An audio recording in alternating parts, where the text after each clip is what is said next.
Girls, pag meron ka ng boyfriend na masipag, mabait, magalang, mahal na mahal ka, ginagawang lahat para sa'yo, I'm telling you, 1% lang yung mga ganyan lalaki. 1% lang yung mga yan. If you wanna know all about it, here we go. Hindi mo alam kung gaano ka kaswerte. Hindi mo alam ilang babae dito sa Pilipinas ang naghahangad ng ganyang lalaki. I just want you to know and value mo na magpasalamat ka na meron kang boyfriend, asawa na naalagaan ka, tinitake ka yung as responsibility.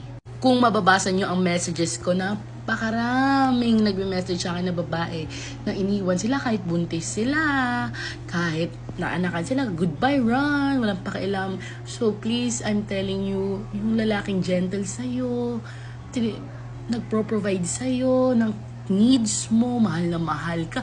Kung may kids kayo, mahal na mahal din yung kids mo. Kayo ang priority. 1 in a million. 1 in a million yung mga ganyan. So, itag nyo yung mga boyfriend nyo, itag nyo yung mga husband nyo na, love, thank you so much sa pagiging mabait mo. Thank you sa pag-take mo ng responsibility sa amin. Dahil yan talaga yung ewan ko, pero napaka-rare kasi talaga eh.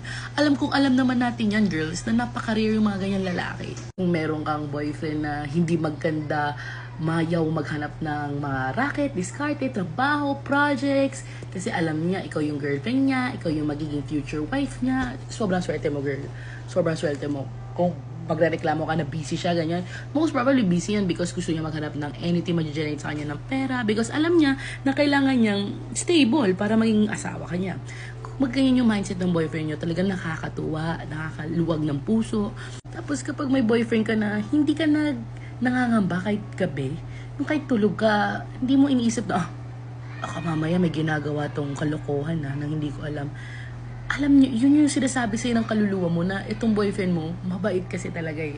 Pag hindi ka makatulog, pag may nararamdaman kang kakaiba na alam mo, pwede siyang mag-cheat, yan yung hindi mo mabibili kahit na may 3 million, 5 million pesos ka.